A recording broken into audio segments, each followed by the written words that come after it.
Bueno, les sugiero antes de continuar que vean los videos que se han adjuntado sobre la problemática de la resistencia antimicrobiana para comprender un poco el porqué de este curso y vamos a ir con las diferentes infecciones descritas en casos clínicos para hablar del tratamiento, sobre todo el tratamiento de elección y los tratamientos alternativos. Si tenemos un caso, como el descrito, de una sinusitis aguda, tenemos que tener en cuenta que los casos de sinusitis agudas inicialmente son virales y en algunos casos se produce una sobreinfección bacteriana.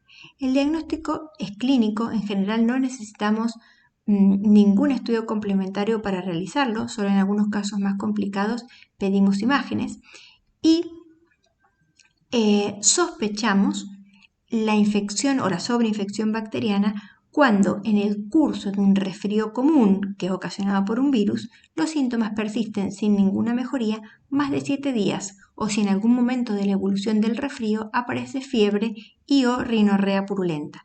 En esos casos estamos frente a un diagnóstico de sobreinfección bacteriana de la sinusitis y tenemos que pensar en cuáles son los microorganismos que la producen.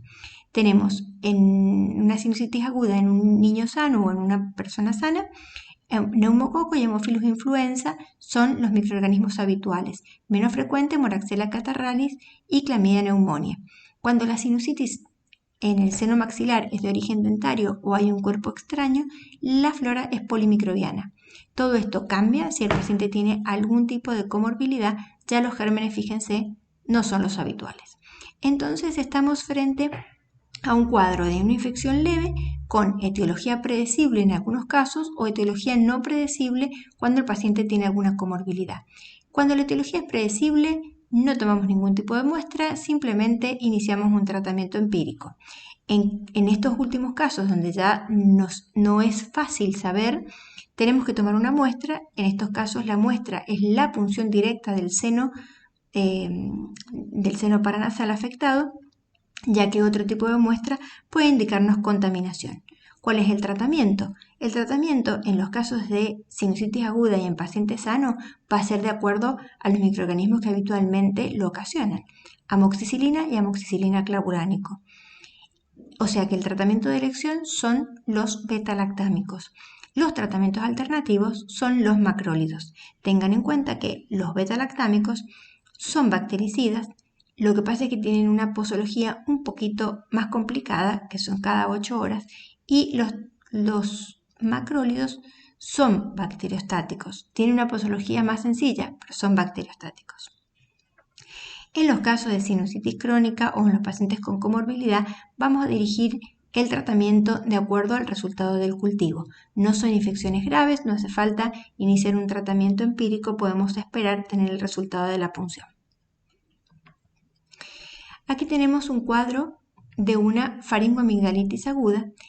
En estos casos sabemos que la mayoría de las veces las causas son virales, solo un cuarto de ellas son bacterianas y el estreptococo beta hemolítico del grupo A es el más frecuente. El diagnóstico clínico no ofrece ninguna dificultad, sino tratar de diferenciar cuáles son los casos que son producidos por bacterias para indicarles un tratamiento antibiótico. Hay que tener en cuenta que la faringoamigdalitis aguda, incluso la bacteriana, es una infección autolimitada. ¿Qué estrategias tenemos? Hacer un látex para sospechar para ver aglutinación con el estreptococo o un cultivo de la secreción amigdalina. Cultivo de fauces. Cuando vamos a iniciar tratamiento antibiótico, cuando sospechemos infección por piógenes, que es el estreptococo beta hemolítico del grupo A. Hay que saber que este germen es universalmente sensible a la penicilina. No obtenemos antibiograma en estas muestras, por más que pidamos cultivo, y ya sabemos con qué vamos a tratar. El problema es a quién tratar. Entonces, aquellos cuadros de comienzo agudo, con fiebre alta, adenopatías cervicales y exudado amigdalar sin tos, afonía, conjuntivitis ni rinorrea. La presencia de tos, afonía, conjuntivitis y rinorrea habla de un compromiso más universal de la mucosa de vías aéreas superiores, que es más característica de los virus. También cuando hay un brote epidémico por piógenes o en un paciente inmunocomprometido con antecedentes de fiebre reumática. Como dije, es autolimitada, solo hacemos un tratamiento antibiótico para prevenir complicaciones. ¿Y cuál es el tratamiento de elección? Es penicilina oral o G-benzatínica intramuscular y amoxicilina, ¿sí? Beta-lactámicos, que son bactericidas. En este caso que se describe, tenemos una paciente con una traqueobronquitis aguda. La mayoría de las causas de la traqueobronquitis aguda no son infecciosas, y cuando son infecciosas lo más frecuente es que sean virales. Es muy infrecuente que se trate de una bacteria, y cuando lo son, las bacterias son Mycoplasma, Bordetella pertussis, Chlamydia pneumoniae, es decir, bacterias atípicas sin pared. La mayoría de las veces, incluso en estas causas bacterianas, el tratamiento es sintomático. Solo vamos a tratar a aquellos pacientes que puedan tener alguna debilidad, como ser mayores de edad o alguna comorbilidad. Y el tratamiento aquí sí va a ser de elección un macrólido, ya que los gérmenes que tenemos que cubrir son gérmenes atípicos sin pared, donde los beta-lactámicos no tienen su sitio de acción. En un caso de un paciente con una exacerbación de POC, que es una causa frecuente de consulta en urgencia de atención primaria, por lo tanto de consumo de antibióticos, hay que tener en cuenta que los motivos de las exacerbaciones pueden no ser infecciosos, y cuando son infecciosos pueden no ser bacterianos. En los casos que son bacterianos, en general son Haemophilus influenza y neumococo y Moraxella catarrhalis los principales microorganismos, ¿sí? ¿Cuándo hacemos tratamiento antibiótico? Cuando sospechamos que la exacerbación de la EPOC se debe a una infección bacteriana, que la sospechamos porque aumenta la disnea, aumenta la producción del esputo y aumentan los cambios en la coloración del esputo. Es decir, los 3 ítems de la exacerbación de la EPOC están presentes. También cuando la exacerbación es grave, con insuficiencia respiratoria y requiere internación, o el paciente tiene un EPOC con estadio avanzado, hay que indicar antibióticos, ¿sí? Ante la gravedad de los cuadros, uno indica antibiótico por más que la causa no sea bacteriana. Los antibióticos de elección son los beta-lactámicos, y los antibióticos alternativos son la levofloxacina o las quinolonas respiratorias y los macrólidos. Aquí lo cierto es que los pacientes tienen varias exacerbaciones de POC, entonces uno tiene que preguntar qué antibiótico ha recibido para no dar el mismo por las dudas se haya seleccionado alguna resistencia. Bien, acá tenemos un cuadro clínico de una paciente con una neumonía adquirida en la comunidad.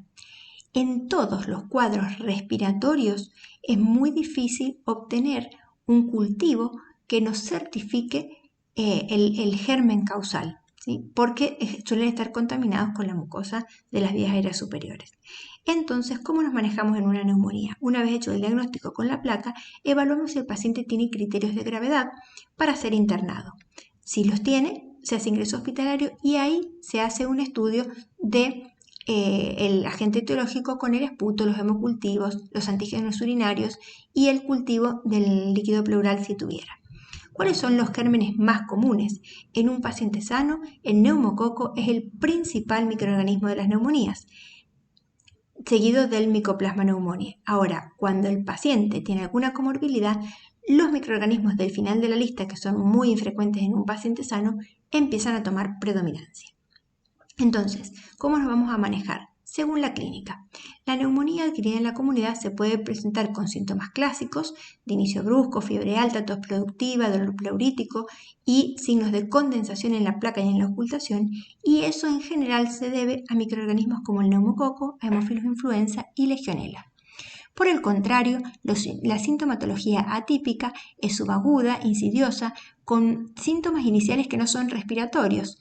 Mialgia, artralgia, cefalea, la tos es seca, no es purulenta, la condensación en la radiografía es no lobar y suele haber disociación clínico-radiológica. Se ve un infiltrado en la radiografía y la ocultación del paciente es normal. Esto es ocasionado por microorganismos como Mycoplasma, Clamidia, Coxiella, o sea, bacterias sin pared, Legionella también están las dos, son sin pared, y virus respiratorios también dan este tipo de sintomatología típica. Entonces, ¿cómo nos vamos a manejar? Si el paciente no tiene criterios de internación, se va a hacer un manejo ambulatorio y la sintomatología es clásica, el tratamiento es amoxicilina, beta-lactámico para ese neumococo, que es la principal causa de neumonía, durante 5 días. La mayoría de las guías no extienden el tratamiento de la neumonía a más de 5 días. Si el paciente tiene alguna comorbilidad, damos amoxicilina clavulánico. Y como alternativa, o sea, en pacientes alérgicos a los beta-lactámicos, recién vamos a considerar el uso de macrólidos o quinolonas respiratorias. En cambio, si el paciente sigue siendo de manejo ambulatorio porque no tiene criterios de internación, pero tiene sintomatología atípica, aquí sí, los tratamientos de elección son los macrólidos y las quinolonas respiratorias porque los gérmenes causales son microorganismos sin pared.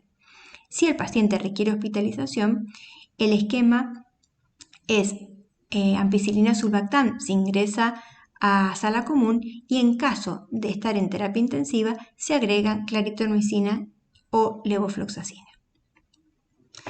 Bien, pasamos a infecciones intraabdominales. Vamos a hablar de un cuadro de gastroenteritis aguda.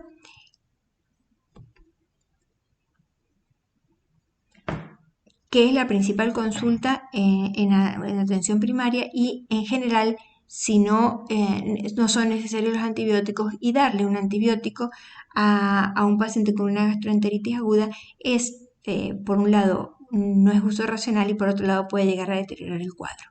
¿Cómo vamos a interpretar las diarreas? Según el mecanismo fisiopatogénico. Vamos a ver una diarrea acuosa o una diarrea con sangre. La diarrea acuosa suele ser secretoria o osmótica, en general no requieren tratamiento y la diarrea con sangre suele ser invasiva y no invasiva. En los casos de la invasiva es lo que se llama la disentería, tenemos Shigella, Salmonella, Escherichia coli, enteroinvasiva y el Campylobacter. Y en la no invasiva, que es por toxinas, la Escherichia coli enterotoxigénica o el Clostridium difficile, ¿sí? En estos casos, cuando damos tratamiento antibiótico, empeoramos el cuadro, porque lisamos la bacteria y aumentamos el vuelco de toxina en el cuerpo y se precipita el síndrome urémico hemolítico. Estas dos se pueden diferenciar por los polimorfonucleares. Esta no lo tiene porque es por toxinas y esta sí lo tiene porque invade la mucosa. Bien, en general, a una diarrea sanguinolenta no hay que indicarle antibióticos hasta descartar la presencia de toxina Shiga. La mayoría de los casos no requieren tratamiento antibiótico. ¿Cuándo los vamos a indicar? Cuando hay disentería grave, cuando hay cólera o Clostridium difficile, cuando en algunas etiologías específicas, en pacientes inmunosuprimidos, en neonatos y en sepsis con bacteriemias por salmonela. La diarrea crónica tiene, otras consideraciones, hay tiempo de estudiarlas y de tratarlas. Y cuando vamos a dar tratamientos antibióticos, vamos a dar de primera elección acitromicina y como alternativa fosfomicina. ¿Cuál es la idea? Dar antibióticos que actúen sobre sin lisis bacteriana, que sean bacteriostáticos, para no desencadenar, en el caso de que hubiera alguna Escherichia coli enterotoxigénica, no desencadenar la liberación de toxina Shiga y precipitar un síndrome urémico hemolítico. Respecto de las infecciones del tracto urinario, aquí tenemos que pensar de una manera diferente en las complicaciones. Estamos ante un cuadro de una cistitis. La cistitis tenemos un diagnóstico que es clínico, que es con el interrogatorio de la paciente. El examen físico nos aporta poco. Cuando hay fiebre y dolor abdominal, ya no es cistitis, es pielonefritis, una infección urinaria alta. Y lo único que tenemos que hacer es descartar enfermedades de transmisión sexual. El diagnóstico entonces lo sospechamos con la clínica de la paciente y lo confirmamos, con una tirita de orina, que es muy equivalente a hacer un sedimento de orina. Bien, las infecciones urinarias pueden ser una bacteriuria asintomática, una cistitis que es baja y una pielonefritis que es ya afectación del parénquima renal. Estas se dividen en no complicadas y complicadas. Las no complicadas son como un versito: mujer joven sana no embarazada y sin anomalías urológicas. Y las complicadas tienen alguna condición las personas que predisponen a falla de tratamiento. Entonces, en los casos de cistitis no complicada, la flora es predecible. Va a ser el 95% son monomicrobianas y el germen es Escherichia coli. Por ende, no requiere cultivo para su diagnóstico etiológico. Y entonces, ¿cómo voy a hacer el tratamiento? Basado en los patrones locales de resistencia de Escherichia coli. O sea, yo sé que es Escherichia coli. ¿Y cuál es la sensibilidad? Bueno, tengo que conocer los patrones locales de resistencia. Siempre preguntar qué antibiótico previo recibió el paciente. Como les dije, Escherichia coli es el principal germen y aquí tenemos los diferentes tratamientos: la nitrofurantoína, trimetoprimazsulfametoxazol, fosfomicina, fluorquinolonas y betalactámicos. Fluorquinolonas y betalactámicos aquí no son de elección porque, bien, betalactámicos en parte tienen una baja eficacia clínica porque no penetran muy bien en el sistema urinario. ¿Sí? Fluorquinolonas es muy buena, lo que pasa es que tanto fluorquinolonas como antibióticos betalactámicos tienen un elevado daño colateral. Seleccionan cepas resistentes, cosa que no hace nitrofurantoína, fosfomicina o cotrimoxazol. Pero, en lo que les digo, ¿sí? Entonces, en una infección tan leve como una cistitis, uno puede darse el lujo de tener en cuenta los antibióticos que seleccionan mayor resistencia y no utilizarlos a pesar de que sean los tratamientos antibióticos de elección. Voy a elegir un antibiótico menos potente como la nitrofurantoína, pero que para una infección tan leve como una cistitis es suficiente, y no selecciono ninguna cepa resistente. Ahora, la nitrofurantoína en mi medio es un antibiótico que yo puedo usar. Fíjense los patrones de resistencia a Escherichia coli. A Bactrim, que es un antibiótico de elección, es muy alta, ¿sí? Entre el 30 y el 40% habitualmente. A quinolonas es del 20%. A ampicillobactam, que bueno, no es un tratamiento de elección justamente en las infecciones urinarias de los betalactámicos, fíjense, es entre el 30 y el 40% también. La nitrofurantoína, que es esta azulcita oscura, la tenemos muy bajita, ¿sí? En menos del 5%, menos del 3%. Entonces es un tratamiento para nosotros de elección, ya que no le vamos a tomar urocultivo al paciente. El tratamiento es todo empírico, los tratamientos son muy cortos, ¿sí? Es una de las patologías que, al ser leve, nos permite acortar muchísimo el tratamiento. Con esta droga, fosfomicina, es monodosis directamente. Bien, entonces los antibióticos de elección para el foco urinario van a ser el cotrimoxazol y las quinolonas. Lo que pasa es que las quinolonas en los cuadros de cistitis no las vamos a utilizar por el efecto ecológico, o sea, la selección de cepas resistentes. Bien, la fosfomicina ya lo dije un día, y los betalactámicos en el foco urinario no son de elección porque no erradican bien la infección, porque no penetran bien al parénquima renal.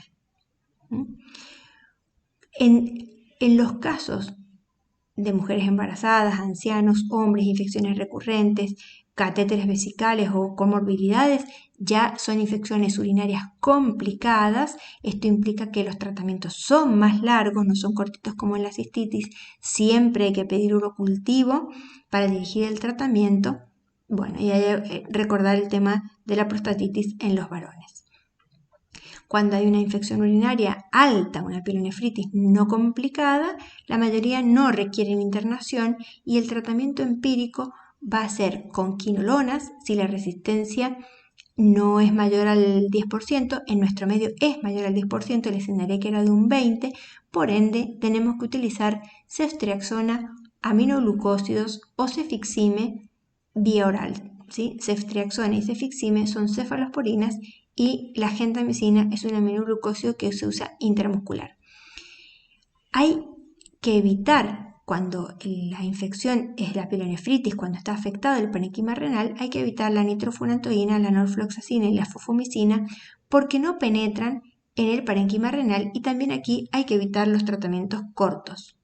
Cambia mucho si es solo una cistitis, así es una infección urinaria alta con afectación del parénquima renal.